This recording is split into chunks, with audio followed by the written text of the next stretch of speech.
eso. Me parece riesgosísimo que si a consideración de personajes, de diversos personajes, las figuras democráticas están ocupadas por personajes que no son óptimos, me parece bien peligroso decir, perfecto, entonces destruyamos el recurso democrático. Hay que plantear muchas otras cosas. Yo no estoy tan de acuerdo en el sentido de la autonomía de los partidos, digo sí, pero tener esa autonomía de los partidos ha permitido que Alejandro Moreno siga siendo plurinominal.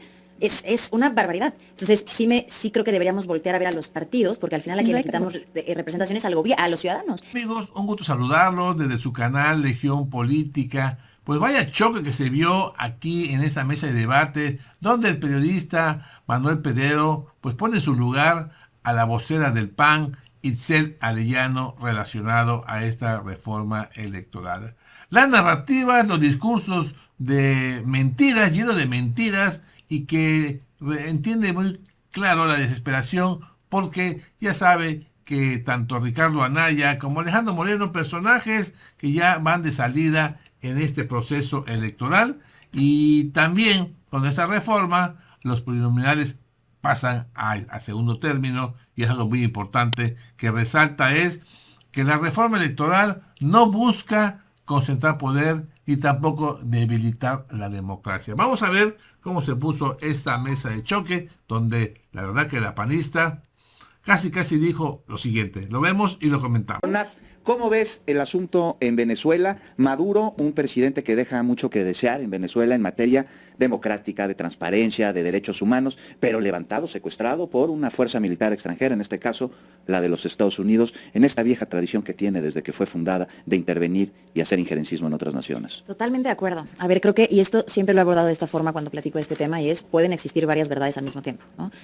Una verdad es, Nicolás Maduro tenía un 94% de pobreza. Nicolás Maduro no probó y no presentó las actas que le daban el triunfo legítimo como presidente. Nicolás Maduro, eso se puede sostener, y también se puede sostener que una intervención militar es totalmente incorrecta, que por supuesto que es violatoria de derecho internacional, por supuesto que es violatoria a tratados internacionales, no solo para Venezuela, sino para el resto del mundo. Eso también puede existir. Entonces, digamos, aquí desde un poco el lado jurídico, un tema preocupante, ¿no? Porque por un lado entiendo que cómo le hablas a un venezolano de derecho internacional, cuando por el derecho internacional y a través del derecho internacional pidió apoyo mucho tiempo atrás y nadie se lo dio. Y hoy decirle, no, que el 80% de venezolanos estén de acuerdo con esto está mal porque el derecho internacional. Esa parte un poco más empática y más humana. ¿Un minuto? La tengo muy presente y es muy clara. Entonces, de pronto me cuesta hablar de este derecho internacional que además no alcanzó, y no alcanzó desde hace mucho tiempo. Los organismos internacionales no sirven, y creo que debe ser el punto, además de la intervención, lo más preocupante, ¿no? No funcionan, no alcanzan, no sirven, el derecho no está alcanzando para estas cosas. Entonces, por una parte está eso, que me preocupa, y además, a través de la parte del intervencionismo y también del lado jurídico, es súper preocupante lo que viene. Es súper preocupante lo que viene de Estados Unidos. En 30 segundos. Un Estados Unidos empoderado, que haga lo que quiera, la ley del más fuerte. ¿Y no hay una crisis institucional que podría detener esto entre los Estados Unidos, que siempre está viendo fuera de sus fronteras, pero adentro no, y trae una bronca severa? Yo creo que eso pensamos con Venezuela. Y Estados Unidos, en algún momento dijimos no va a pasar, y pasó como quiso, y en 6 minutos quitó a un presidente. Manuel Pedrero, ¿qué sucede en Venezuela, en donde estamos viendo un idilio entre el chavismo y el trumpismo, fuera de cualquier cosa que hubiésemos podido imaginar? Me decía un gran amigo que vivimos los tiempos de que esto no pasaba, y está pasando, está sucediendo. Prefirió Donald Trump, y cómo no, el petróleo que Delcy Rodríguez le está dando a la medallita que María Corina Machado le entregó ayer. Así es, tanto dentro del trumpismo como dentro del chavismo, hoy el pragmatismo murió, desde recibiendo al gobierno del nuevo régimen a través de Delcy Rodríguez, al director de la CIA, y desde luego que Donald Trump recibiendo a María Corina Machado.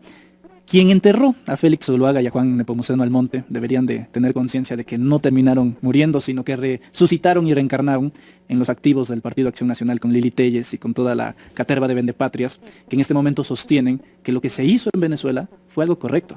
No lo hacen a través de las escondidas palabras de decir que fue un secuestro, sino una operación especial. No lo llaman intervención ni invasión, sino lo llaman una especie de introducción para rescatar la soberanía, la democracia y la libertad, esa misma que nunca pidió Irak, que nunca pidió Irán, que nunca pidió Afganistán, que nunca pidió el Medio Oriente, y todos esos pueblos pues desgraciadamente terminaron masacrados. Hoy no hay ningún país sobre la faz de la tierra que haya sido previamente intervenido, invadido o secuestrado por los Estados Unidos que puede decir a priori que tuvieron una mejoría en la democracia o en la libertad. Están prácticamente destruidos, y en el caso de Nicolás Maduro pues al final termina convirtiéndose en un chivo expiatorio, porque Trump al final llega con los empresarios y llega con el petróleo, y el régimen de Maduro y el régimen de Chávez sigue a través de Delcy Rodríguez. Lo de María Corina Machado simplemente es una oda al arrastre, Y ya lo había advertido Chávez, águila no caza gusanos, y los gusanos tienden a arrastrarse. Fíjate que dar el Nobel Premio de la Paz, siendo Alfred Nobel, el hombre que inventó la dinamita, ¿Sí? hoy se estaría suicidando con ella después de lo que vimos el día de ayer. ¿Tú qué opinas, Gisela Arellano, del Partido Acción Nacional? Así es. Mira, creo que lamentablemente, querido Manuel, te has perdido un poco la postura del Partido Acción Nacional. Quiero dejar claro, porque aparte lo he dejado claro varias veces en este espacio y en algunos otros, que el Partido Acción Nacional está absolutamente en contra de la intervención militar de cualquier país, no solo de Venezuela. Y esto nos tiene que quedar claro. Yo creo que más allá de que estemos de acuerdo, digamos, en que yo coincido mucho con Nat, en que el no condenar, el no estar a favor del intervencionismo, tampoco nos exime de condenar la dictadura, ¿no? Y la verdad es que claro que había una dictadura en Venezuela, claro que hay una dictadura en Venezuela, ni siquiera se puede usar el verbo pasado, porque como tú bien lo dices, Juan, Ahorita yo creo el que sí hay trumpismo... la del Trump. No, totalmente. Y la del Trump teniendo un romance con el chavismo, tú lo dijiste perfectamente, ¿no? Ahora, entonces estaba el pueblo venezolano, está el petróleo venezolano entregado a Estados Unidos. Entonces, bueno, lo que sí hay que hablar, y creo que es importante retomar aquí, es qué está pasando con el pueblo venezolano. Y lo que sí quiero decir también es, digamos, que no hay que perder de vista. Por ejemplo, el que haya salido la presidenta Delcy a decir, vamos a liberar 406 presos políticos. Yo creo que como mexicanos y como defensores de soberanía nacional, lo que tendríamos que estar haciendo es una observación activa de cuántos de esos 406 presos que supuestamente dijeron la habían liberado, han sido liberados. Hay ONGs, hay datos de ONGs que dicen que solamente entre 46 y 100 presos políticos. Entonces, bueno, nos estamos quedando bastante cortos. Creo que hay que analizar de verdad, digamos, esta emancipación del pueblo venezolano, que por supuesto no termina con la extracción de un dictador y manteniendo la estructura de la dictadura, sino más bien cómo sí sería teniendo elecciones libres. Y eso es lo que desde México hay que buscar y desde Acción Nacional estamos buscando. Pues van a tener que buscarle mucho, porque no creo que Donald Trump y su gobierno Se ve vayan complejo. a llevar a cabo los esfuerzos necesarios para unas elecciones democráticas en Venezuela. Sí. Es la primera ocasión que nos reunimos en este debate en viernes. Han estado muy civilizados, se vale interrumpirse, se vale pensar distinto y hacerlo saber en el momento, siempre y cuando nos podamos escuchar. Nat Torres, ¿México necesita una reforma electoral? Aquí sí vamos a ya ser un poquito más agresivos, supongo. Me parece que sí. De entrada, quiero abrir con esto. Las leyes, las bases, las reglas se deben revisar sí o sí, siempre, ¿no? Lo decía hace un momento con el derecho internacional. No alcanzó, pues claro, un derecho internacional formado, después posguerra, no alcanza, ¿no? Lo mismo pasa con la ley en general, en términos generales. Por supuesto que debe revisarse. A mí me parece que hay muchas reglas, sobre todo de representación, que estaría bueno revisar. Sin embargo, no sé, y habrá que esperar, porque tenemos pocos indicios. Vamos viendo lo que ha dicho Pablo Gómez, lo que han dicho los consejeros por su parte, lo que en algún momento deseó o era el sueño del expresidente Andrés Manuel López Obrador, hay que ver.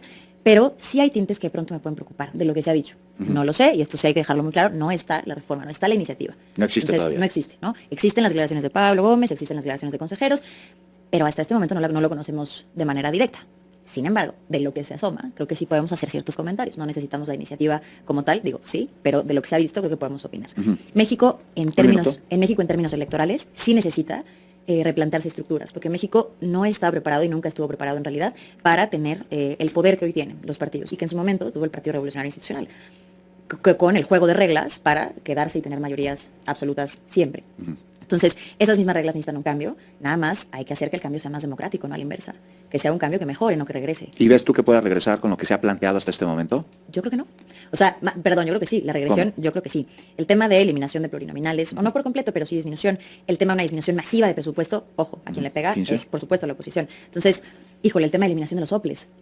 Complicado, hay que saber por qué llegaron los soples a los estados también. Manuel Pedrero, los plurinominales llevan a cabo su función de representar a las minorías. El dinero que se le da como a los partidos políticos como prerrogativas es suficiente y adecuado para su funcionamiento. ¿Qué sucede con las soples, lo que dice Nat Torres en los estados? Si consideramos a los mexicanos corruptos como una minoría, pues la verdad es que están muy bien representados con Alejandro Moreno, con Ricardo Anaya, que ya sabe cuál es la reforma, a tal grado que la tipifica como ley Maduro. Tienes que tener cuidado con tus declaraciones. Todavía es no bien ha complicado tenido decir a alguien corrupto cuando no tienes Ricardo pruebas. Anaya, Ricardo No tienes Anaya se pruebas. fugó de este Ricardo Anaya país. está libre, Ricardo Anaya, sí, está porque tiene libre, fuero, porque tiene está fuero. libre Y esta porque no reforma tuvieron por electoral qué debería detenerlo. de implementar la cancelación absoluta del blindaje jurídico cobarde que se institucionalizó para proteger a gobernadores, presidentes, diputados, senadores a través del blindaje del fuero para que no se les investigue. Y eso fue lo que hizo Ricardo Anaya. De hecho, antes con Alejandro Gertz Manero, que por cierto celebro brevemente que ya haya salido, cuando se tenía la orden de aprehensión contra Ricardo Anaya, se pudo haber ejecutado, sin embargo no lo Pero hizo no lo hicieron porque porque no tenían pruebas. porque la Fiscalía de Tortuguete se dio hacerlo y él terminó escapándose ¿qué tal? hacia los Estados Unidos. No regresa a México por dos razones. Uno,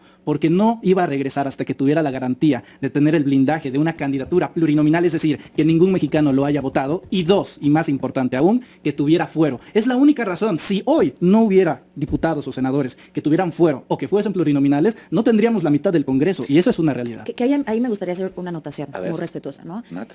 Cuando los plurinominales, porque sí, son utilizados de manera a diestra y siniestra por los partidos políticos, dejando los perfiles que llevan 3 años repitiéndose como plurinominales, con escándalos de corrupción, lo que falla no es el mecanismo de plurinominal per se, porque es un mecanismo que de hecho trae la izquierda para representación de las Error minorías. lo dio, no lo trae la izquierda, eso es un mito que se inventó desde los medios de literal, comunicación. el generador de la comisión presidencial, el presidente. El PRI regala las plurinominales en los años 80 a través de Reyes Pero Heroles es que creo que y no a se está través de entendiendo Silva lo que Herzog significan las para tratar de plurinominales. dar A mí me gustaría un el poquito disfraz de que existe Termino- democracia en este termino país. un poco mi punto. A ver, Nat. El sistema de plurinominales no es lo incorrecto. Lo incorrecto me parecería entonces, hablemos con los partidos y regulemos a los partidos y a quién pueden poner. Porque la representación, yo sé que tú crees que todas las personas ahí son solamente los políticos corruptos, pero a quienes representan, te parezcan poquitos o no, siguen siendo parte de este país. Bueno, y su ojo, voz yo también sí tiene que tener creo que es representación un en el poquito Congreso. complicado ver, decir Chel. que tenemos que meternos con la autonomía de los partidos políticos. Me explico. Pues sí, si no, me no van a explico. poder ¿No meter crees que los ciudadanos, Permítame a ver, Isel, explicarme. vamos a dejar Pues que hable sí. Isel. ¿No Permítame crees que los explicar. ciudadanos tienen que decir quiénes son sus representantes populares y A no las eso voy, cúpulas totalmente de partidistas? acuerdo, a Tienes eso voy ahí justamente. en el A ver, número, ¿verdad? el punto número uno de esto es entender que los partidos políticos son instrumentos ciudadanos de acceso al poder. Y eso lo tenemos que tener claro. Porque al la final escritura. parece que hay un falso debate respecto a que militar en un partido político te desciudadaniza. Y eso es mentira. Los ciudadanos que forman parte de un partido político no dejan de serlo. Entonces, eso nos tiene que quedar claro. Ahora, hablando particularmente del tema de los plurinominales, me parece que está muy mal entendida la figura. Nat empezaba a abordarlo de manera, a mí me parece acertada, es decir, los plurinominales sirven para que aquel votante que no ganó, digamos, en un juego suma cero, ganas, pierdes en un distrito, también tenga representación en el Congreso. Y esto, digamos, forzosamente, como se entendía los partidos políticos hasta hace poco 30 tiempo, digamos, segundos. tiene que ver también con una ideología, ¿no? Los partidos políticos forzosamente están atravesados por una ideología, por un proyecto en el que plantean cómo se debería gobernar el país. Entonces, digamos, hay gente que está de acuerdo con esa ideología, que vota por un candidato y que probablemente no le alcance en un juego de suma cero para ganar. Sin embargo, merece Yes. representación y merece ser tomado en cuenta porque en una democracia real la pluralidad es indispensable. Eso, a ver, vamos con Manuel Pedrero, un minuto porque se nos va a acabar el programa, un minuto a cada quien, rápido. No Los son. plurinominales representan a quién hoy en día. Representan a las minorías de las élites políticas, de ninguna manera representan a las comunidades minoritarias, no representan a las comunidades indígenas, no representan Por a la ejemplo, comunidad Arturo LGBT, no Ávila, representan de ninguna manera a las Cecilia mujeres, no Hernández, representan Ricardo de ninguna Monreal, manera a las Noroña. minorías. Y me gustaría decir, no son plurinominales, son pluricriminales y la lista es amplia. Si uno gusta ver la lista, con que se vean los grupos de coordinación del Partido Acción Nacional y del PRI. Ahora, y más importante, esto en torno a los pluris. ¿Por Puras qué no acusaciones también, infundadas, por qué Manuel. no también buscamos que 20? se ponga un mínimo de registros de militantes? Son 100 millones de ciudadanos Sí que hay, tienen INE, Manuel, sí existe. debería de hacer por lo menos, desde mi punto de vista, 3 millones para que partidos como Acción Nacional, que están al borde de la extinción, con Manuel, apenas te 250 comento mil que sí militantes existe en un un mínimo de país de militantes. 130 millones de Lamento mexicanos, que no lo sepas. desaparezcan para que no los representen. Nat Torres. Me parece riesgosísimo que si a consideración de personajes, de diversos personajes, las figuras democráticas están ocupadas por personajes que no son óptimos, me parece bien peligroso decir, perfecto, entonces destruyamos el recurso democrático. Hay que plantear muchas otras cosas. Yo no estoy tan de acuerdo en el sentido de la autonomía de los partidos, digo sí, pero tener esa autonomía de los partidos ha permitido que Alejandro Moreno siga siendo pluriminal. Es una barbaridad. Entonces, sí creo que deberíamos voltear a ver a los partidos, porque al final a Sin quien le duda, quitamos representaciones a los ciudadanos. Entonces, mejor ejerzamos este tipo de reformas para el poder, no para los ciudadanos. Entonces, sí me parece importante que dejemos que las figuras democráticas que se han ganado Yo estoy totalmente de permanezcan acuerdo en que la Constitución. figura como existe, digamos, tiene mucho para mejorar. Por ejemplo, yo sí quiero decir que en el relanzamiento de Acción Nacional hicimos, por ejemplo, un nuevo instrumento para que los ciudadanos puedan venir a ser candidatos de Acción Nacional, que se inscriban desde ya. Y Pero entonces les falta regalar un funcionen, iPhone. y entonces ¿A cómo te funcionen regalan un como iPhone? instrumento. No, estás equivocado, ¿Te no lo regalan un entendiste muy bien, iPhone? pero no te preocupes. Mira, Pues qué mala comunicación, nadie entiende nada del les pan. voy a explicar un poquito rapidísimo. Lo que sí hay es la oportunidad, 15 digamos, de ser segundos para candidato. irnos. Desde Acción Nacional está muy claro que esto tiene que ser un instrumento ciudadano. De esto yo totalmente de acuerdo. No Pero puede no son ser los que acceden popular. a candidaturas, eso es Afíliese cierto. al PAN y Nat, conviértase Isel, en el Manuel, próximo gracias. Genaro Nos escuchamos García. la próxima semana. Ahí lo tienen, amigos. ¿Ustedes qué piensan si estos impresentables, estos políticos como Ricardo Anaya, como Alejandro Moreno, son personajes que deben estar como representantes del pueblo, senadores, diputados, elegidos simple y sencillamente por ellos mismos? Caray, a todo da, ¿verdad? Se autonombran, se dan sus puestos políticos que ellos quieran, ganan lo que quieran, viven como quieran, en fin, ¿quién le pide cuentas a estos personajes indeseables que los mexicanos ya no los queremos en el Congreso de la Unión. Así que amigos y amigas, mándenme sus comentarios. Gracias por su poderoso like y por suscripción. Gracias, nos vemos pronto. Adiós.